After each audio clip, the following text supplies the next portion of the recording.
January 10th, 1941. The central Mediterranean, 60 miles west of Malta. Captain Denis Boyd is on the bridge of HMS Illustrious when his ship's radar picks up a large formation of aircraft approaching from the north. The time is 12:30 in the afternoon. The formation is 8 minutes away. Boyd's deck is busy. 4 replacement Fulmars are being launched for a combat air patrol rotation, their engines coughing to life on a flight deck built unlike any other in the world. Italian SM-79 torpedo bombers had made low passes at the fleet less than an hour earlier, drawing the Fulmars off to the southeast and out of position. Fresh fighters are cycling up to replace them. The radar return from the north is getting larger. There is a persistent historical error worth clearing up before any of this makes sense. You may have encountered the version of this story where Japanese dive bombers attack HMS Illustrious. The attack that became the subject of damage assessment reports read in every major Navy's design offices for the next decade. That version is wrong. The attackers on January 10th, 1941 were German. Specifically, they were Junkers Ju-87 Stuka dive bombers from ex-Fliegerkorps, Fliegerkorps X, flying from airfields in Sicily. Illustrious did face Japanese kamikazes in the Pacific in 1945 and survived those too, the same armoured deck doing the same job. That Pacific campaign is probably where the confusion begins. But the January 1941 attack, German crews, Mediterranean theatre, Luftwaffe's best anti-shipping specialists, is the one that matters for naval history. Because it was the one that changed the design of every large carrier built afterward. Here is why. Denis Boyd was a pipe-smoking captain in his mid-40s with a particular distinction. He had helped argue for the ship he was now commanding. Before taking Illustrious, Boyd sat on a committee at the Admiralty, tasked with studying what a future Navy actually needed. He described the experience later with the kind of quiet passion that rarely survives institutional restatement. We were in a fury because we thought we were building the Navy of the past instead of the Navy of the future. Our idea was that the carrier was the prime fighting ship. That fury had a specific target. By the mid-1930s, British naval planners had identified a problem that American and Japanese carrier designers hadn't given sufficient weight. Carriers operating in the Mediterranean and North Sea would spend most of their operational lives within reach of land-based bomber formations. Land-based aircraft weren't constrained by the weight limits that applied to aircraft operating from a flight deck. They could carry heavier bombs, released from higher altitudes or at steeper angles, arriving at higher terminal velocities. A carrier flight deck designed to withstand the payload of a carrier-based dive bomber wasn't designed to withstand what a shore-based Heinkel or Junkers could deliver. The threat calculus was different, and nobody else in the world had fully reckoned with it yet. The standard carrier of the 1930s, American, Japanese, British, placed its flight deck as part of the ship's superstructure. Below the flight deck was the hangar, an enormous enclosed space, sometimes 2 of them stacked, where aircraft were stored, fueled, armed and maintained. The deck above formed an architectural element rather than a structural one. Bombs that penetrated the flight deck entered the hangar, where aircraft fuel, oil, torpedoes and bombs were stored in quantities measured in thousands of pounds. One penetrating bomb in the right place didn't just cause a fire, it caused a chain of fires. Secondary explosions fed on everything already inside the hangar. Aviation gasoline in wing tanks, ordnance waiting on deck carts, torpedoes staged for the next strike. These explosions progressed through an unprotected hangar faster than any fire party could contain them. The prevailing design logic ran, carry as many aircraft as possible, and rely on them to intercept attackers before they reached effective range. Air defence was the answer to the air threat. Admiral Sir Reginald Henderson, who had been the first rear admiral aircraft carriers between 1931 and 1933, disagreed fundamentally. Henderson insisted that new British carriers must have armoured hangars.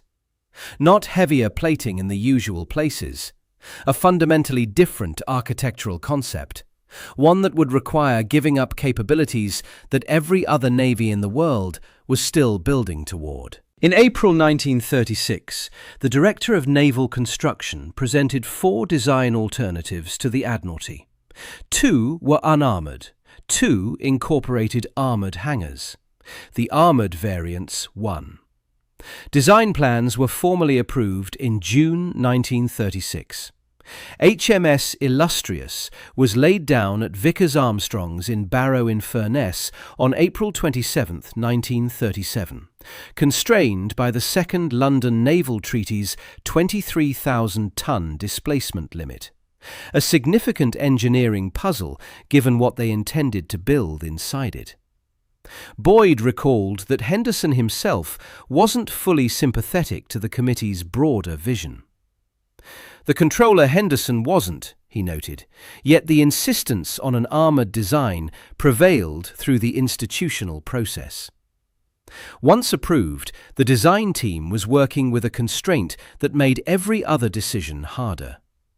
What was built is best described as an armoured box, because that is the technical term the designers used. The hangar, 458 feet long and 62 feet wide, was enclosed on its roof by 3 inches of non-cemented armour plate, and on its sides and end bulkheads by 4.5 inches of face-hardened armour. That 3-inch roof covered 62% of the flight deck and weighed 1,500 tons by itself. Think of it this way. The designers took the single most vulnerable space on an aircraft carrier, the place where the aircraft, the fuel, the torpedoes and the bombs all live together, and built a steel safe around it. The walls were 4.5 inches thick. The roof was 3 inches thick. The lifts that moved aircraft between hangar and deck were placed outside the armoured box at either end, accessible through sliding armoured doors in the bulkheads. In an attack, those doors could close and seal the hangar as a steel cocoon around everything inside. Naval architect and historian D.K. Brown later described the structural engineering as a magnificent feat of engineering, reflecting great credit on the assistants Sherwin and Stevens. The 23,000-ton treaty limit made it extraordinarily difficult.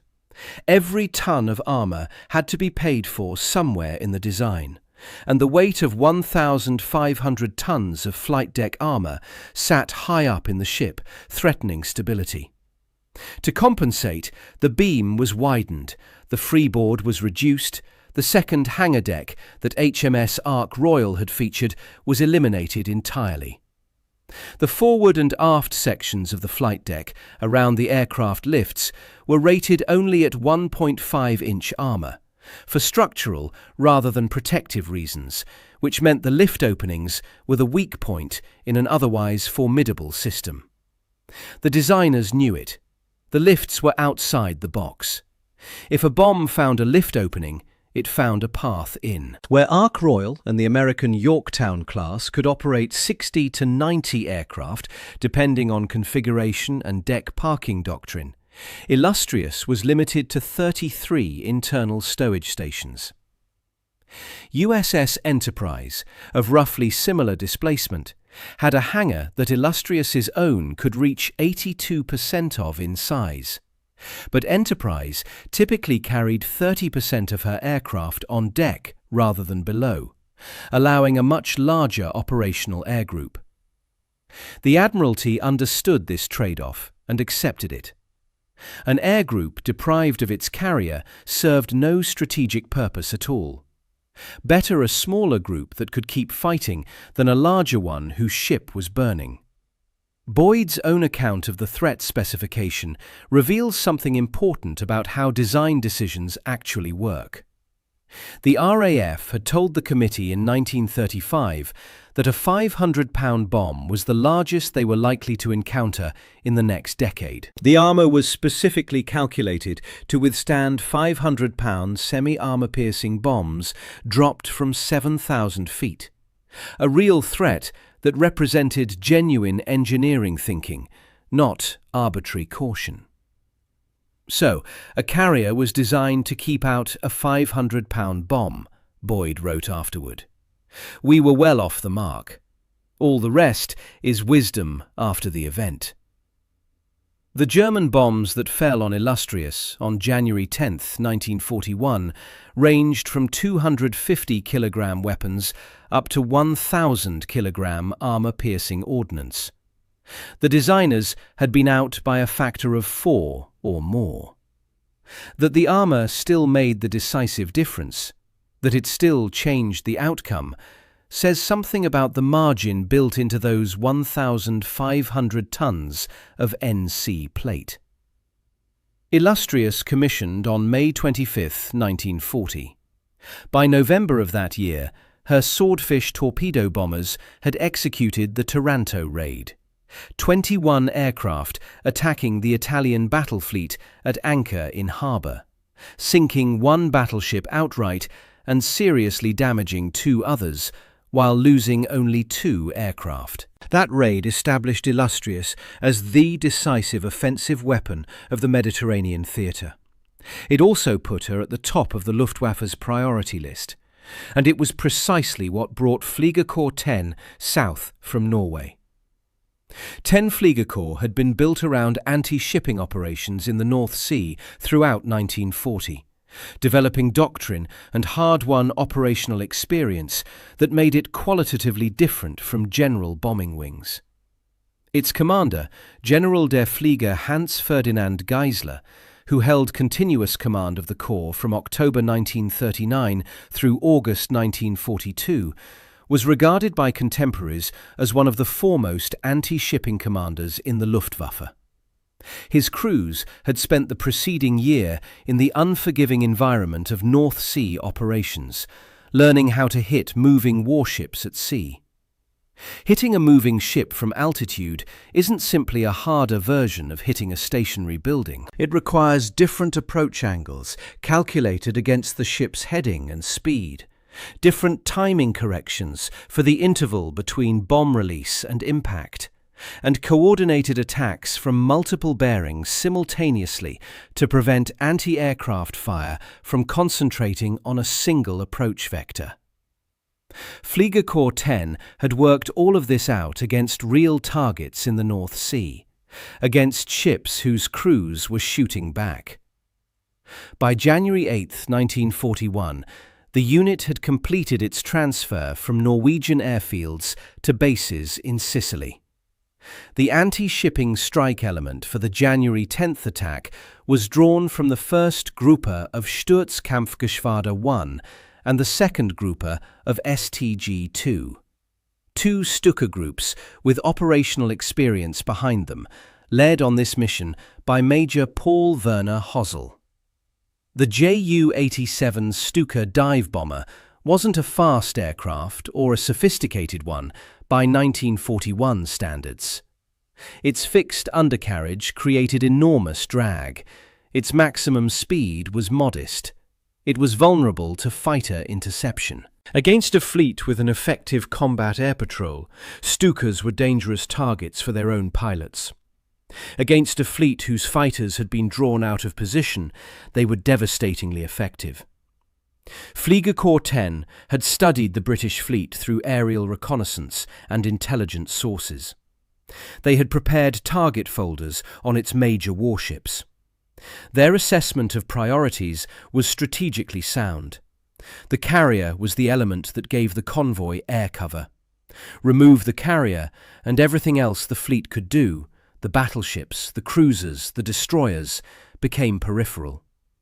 HMS Warspite and HMS Valiant were formidable warships. They couldn't vector fighters onto incoming bombers. Illustrious could. The Stuka carried something else beyond its bomb load. Fixed to its fixed undercarriage legs were propeller-driven sirens, what crews on the ground had nicknamed the Jericho trumpets. In a near vertical dive, those sirens screamed at a pitch and volume that climbed as the aircraft accelerated toward its release point. The sound arrived before the bomb did. Anyone on the deck of a ship being attacked by Stukas heard the scream growing louder as the aircraft descended through the last few thousand feet of its dive, the pitch shifting as velocity increased. The Stukas released at altitudes that varied from around 1,500 feet in the first wave to as low as 800 feet in later ones. At 800 feet, a bomb is less than 2 seconds from impact at release. The scream and the explosion arrived almost together. Operation Excess ran January 6th to 11th, 1941. 4 merchant ships were carrying cargo that the British position in the Mediterranean desperately needed. The American merchantman Essex alone was loaded with 3,000 tons of seed potatoes, 4,000 tons of ammunition, and 12 crated Hawker Hurricane fighters, aircraft that Malta's air defences couldn't function without. Force A, HMS Warspite, HMS Valiant, HMS Illustrious, and a screen of destroyers, including Nubian, Mohawk, Dainty, Gallant, Greyhound, Griffin, and Jervis, provided cover through the Sicilian Narrows.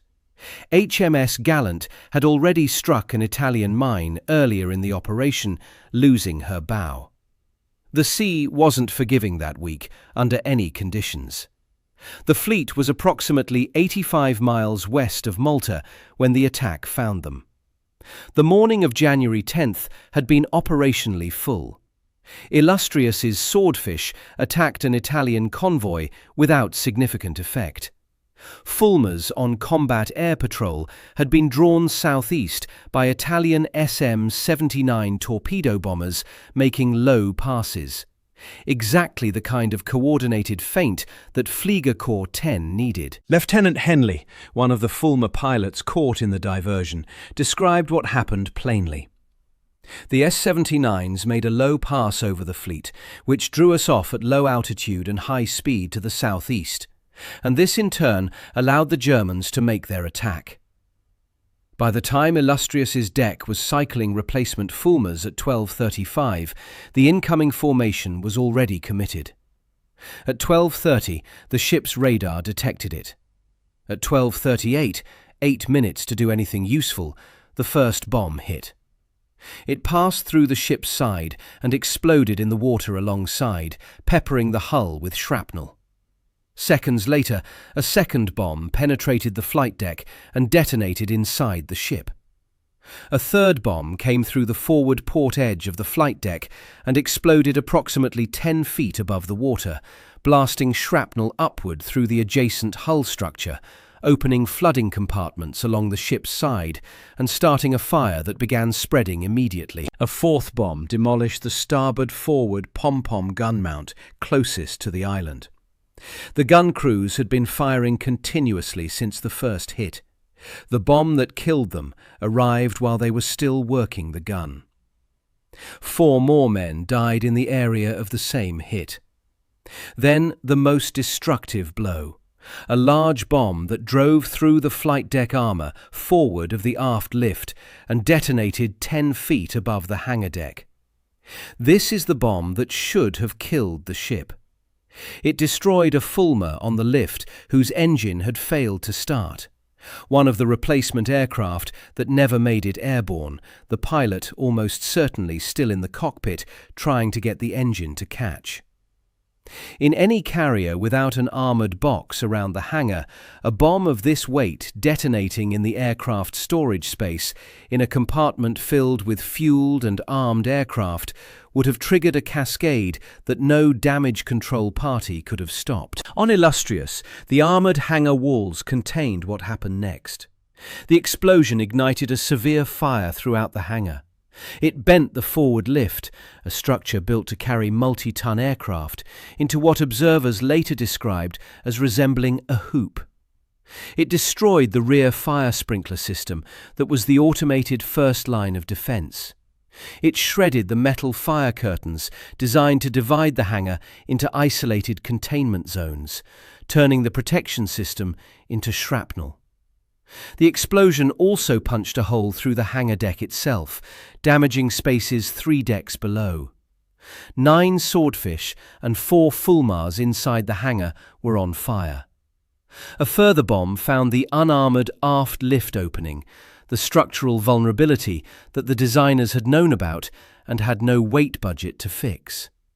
It penetrated the lift well and detonated beneath the deck, destroying the lift and the surrounding structure. 6 direct hits in the main coordinated assault, plus at least 2 near misses, close enough to cause flooding through the hull plating and add shrapnel damage to already stressed compartments. The attack arrived in 3 waves, each lasting roughly 1 minute, with approximately 30-second pauses between them. Multiple subflights attacked simultaneously from different bearings, making it geometrically impossible for anti-aircraft fire to concentrate effectively on any single aircraft. The Stukas dove from multiple clock positions at once, and the fleet's pom-poms and heavier guns had to choose which to track. From first bomb to last, the concentrated main bombing phase lasted under 7 minutes. The ship's guns crews kept firing through all of it. The British fighters that had rearmed at Malta came back and engaged the Stukas as they pulled out of their dives. The fleet's anti-aircraft fire and the Fulmars between them are credited with shooting down or seriously damaging a number of the attacking aircraft.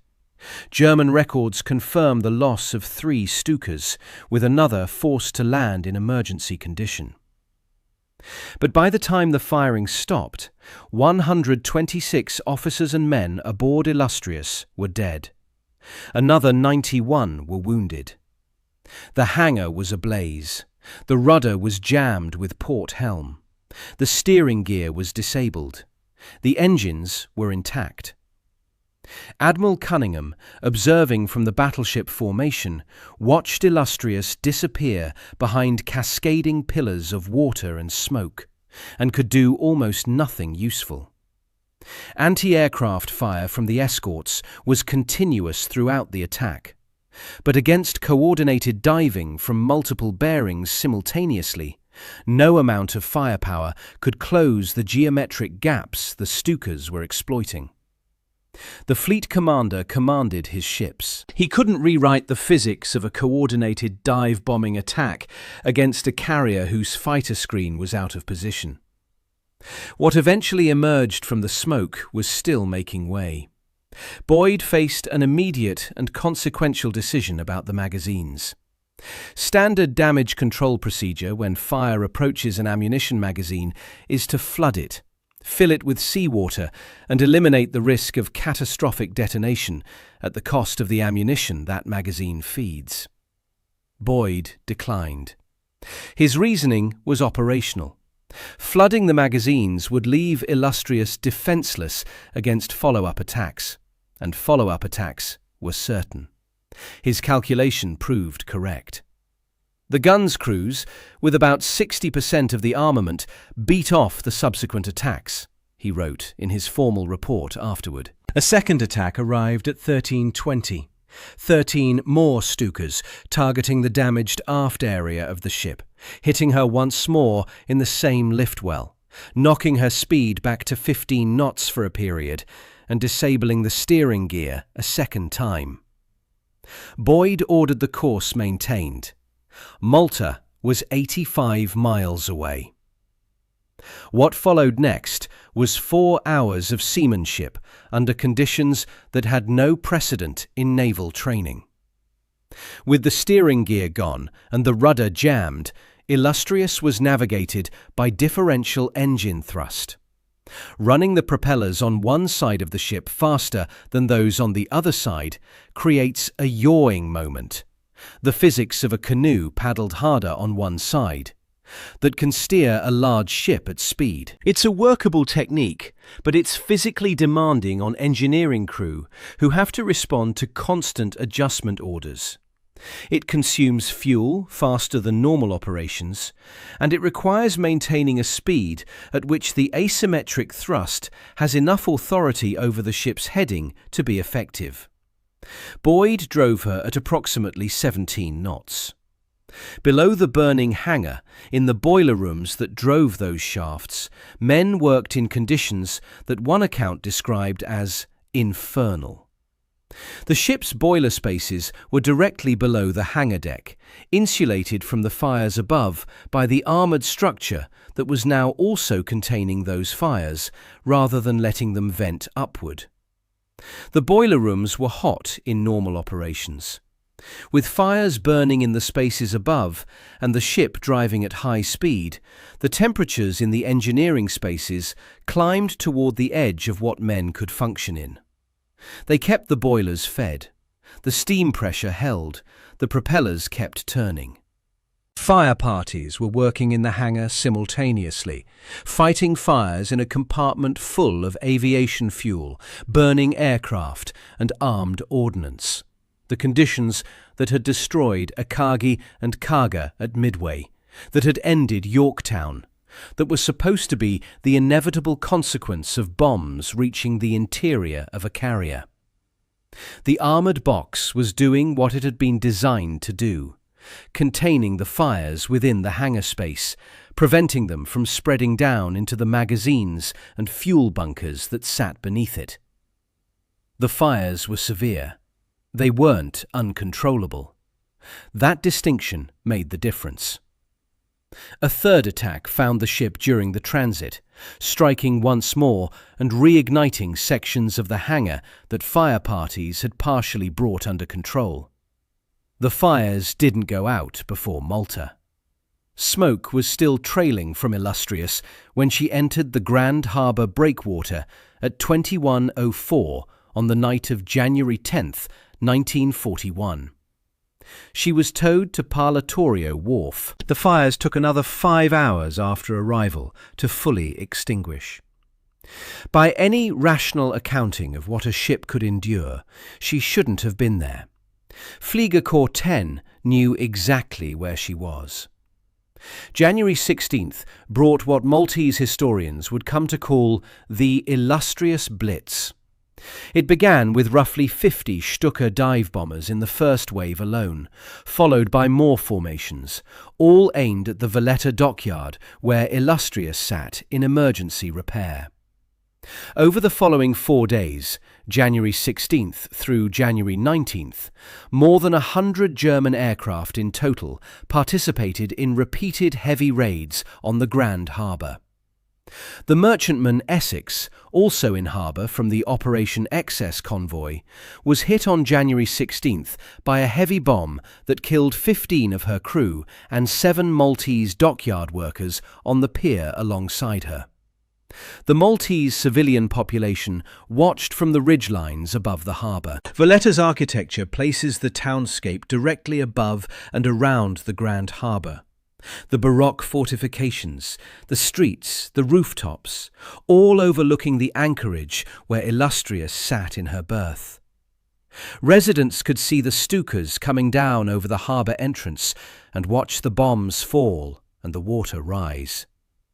They could see the carrier and whether she was still there each time the smoke cleared. The determination of Fliegerkorps X to finish the job, returning day after day with major forces, committing aircraft and pilots and ordnance to a campaign specifically to destroy one damaged ship in harbour, is itself a form of evidence about what her survival meant. Professional airmen who knew what they'd put into that ship on January 10th couldn't believe she was still repairable. They kept coming back. Illustrious sustained additional hits and near misses during the harbour attacks. The armoured deck continued to limit what the bombs accomplished below decks. On the night of January 23, 1941, with emergency repairs completed to a standard sufficient for sea passage, Illustrious slipped out of Grand Harbour in darkness, with a destroyer escort, HMS Jarvis, HMS Juno, HMS Janus and HMS Greyhound, and made for Alexandria under her own power. She arrived January 25th. After further temporary work in Egypt, she eventually sailed to the United States for permanent reconstruction at shipyards in the Norfolk, Virginia area. That is where the story of one ship became the story of every carrier built afterward.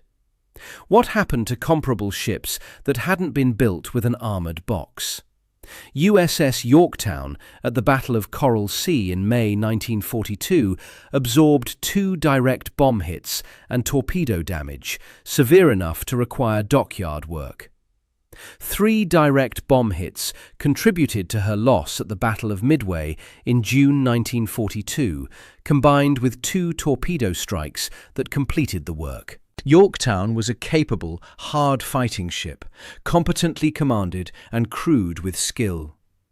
Bombs penetrating her unarmoured flight deck reached the spaces below with nothing to stop them, and 2 to 3 direct hits were sufficient to begin a cascade of damage that became unmanageable. At Midway, the Japanese carriers Akagi and Kaga told the same story from the opposing side. Akagi was struck by 1 or 2 American bombs. Those bombs entered the open hangar where aircraft were being fueled and rearmed, with ordnance on the deck carts and fuel lines connected and open. The secondary explosions that followed were catastrophic. Fires that couldn't be isolated or controlled in a hangar with no armoured containment, spreading into adjacent spaces and detonating stored weapons until the ship was beyond saving. Kaga absorbed 4 confirmed bomb hits and was also destroyed by the same mechanism. Illustrious had taken 6 direct hits from a purpose-trained anti-shipping force, using ordnance 4 times heavier than her designers had specified, plus additional hits in Malta harbour, and was still repairable. Naval historian J.D. Brown drew the line explicitly. There is no doubt that the armoured deck saved her from destruction. No other carrier took anything like this level of punishment and survived. American naval architects weren't passive observers of this data. A US Navy observer had been aboard HMS Illustrious for the entire Taranto raid in November 1940, documenting the ship's operation and damage control procedures at first hand. He returned to the United States in April 1941, carrying written observations drawn from real combat experience on an armoured carrier. When Illustrious arrived in American shipyards for permanent reconstruction, US Navy officers had the opportunity to examine her battle damage directly and systematically. Where the bombs had entered, how deep they had penetrated, at what level the armour had arrested their progress, what the armoured box had contained, and at what structural cost to the ship as a whole. That physical evidence, examined by trained naval architects who were simultaneously working on the next generation of American carrier design, appears to have been decisive in the conclusions they drew. Work on the new American heavy carrier class, designated CVB, had begun in 1941. USS Midway, hull number CVB-41, was laid down at Newport News Shipbuilding in Virginia. She was commissioned in March 1946. The Midway class incorporated an armoured flight deck, a direct and deliberate departure from American carrier design practice, which had consistently treated the flight deck as superstructure rather than hull structure. A 1953 study of carrier development was direct about the connection. Of the British hardtop carriers, flight deck armour was included in the design of Midway. Naval historian Anthony Preston's assessment of the Illustrious design's reach was broader still. Both the Americans and the Japanese paid the Illustrious design the compliment of copying its main feature. Since 1944 to 45, all large US carriers have incorporated armored flight decks. USS Midway served the US Navy for 47 years, participating in operations from the early Cold War through the 1991 Gulf War before decommissioning in 1992.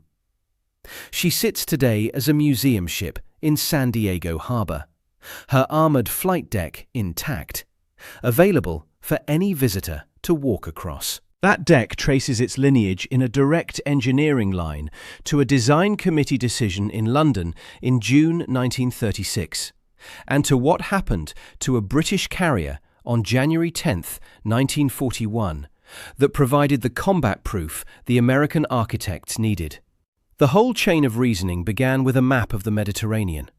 British naval planners in the mid-1930s looked at that map and noted that the Mediterranean isn't the Pacific. It isn't a vast ocean where carrier groups operate thousands of miles from enemy airfields. It's a comparatively confined sea whose northern and southern coastlines are within reach of shore-based aviation at almost every point.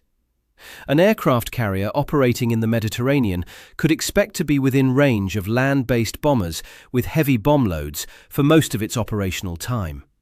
That expectation demanded a structural answer, not just a tactical one. The structural answer cost something real. Illustrious went into combat with 33 aircraft to Yorktown's 90. She was slower in generating strike groups, less flexible in sustained operations, limited in the size of attack she could mount. For the 2 years between her commissioning and the attack on January 10, 1941, those 1,500 tons of armour were a continuous tactical disadvantage that could be measured in every operation. They couldn't know whether the armour would ever be genuinely tested. It might have been a burden carried throughout a war that never presented the right conditions to vindicate it. The test came on January 10, 1941, when 24 to 36 Junkers Ju-87s, led by Major Paul Werner Hozel, descended on HMS Illustrious in an attack that lasted under 7 minutes and left her on fire, rudderless, and carrying 126 dead. And still moving, still fighting, still 85 miles from harbour, with her boiler rooms intact and her captain unwilling to flood the magazines. Denis Boyd was promoted to Vice Admiral after the war. He established the Boyd Trophy, awarded annually for excellence in Fleet Air Arm operations, and presented it himself in person each year until his death in 1965. HMS Illustrious was placed in reserve in 1947 and sold for scrap in 1953, with scrapping completed in 1956, having served across the Mediterranean, the Indian Ocean, and the Pacific in the intervening years. By the time she went to the breakers, the argument she had won east of Sicily in January 1941 had already become settled doctrine in every navy that built large fleet carriers. She hadn't just survived, she had taken an engineering philosophy from a classified design office, carried it into combat against the best anti-shipping unit the Luftwaffe ever put in the air, and returned from Malta with the proof that the philosophy worked. The doomed carrier that kept fighting did so because someone in 1936 had decided she should be able to. Subscribe for more stories like this.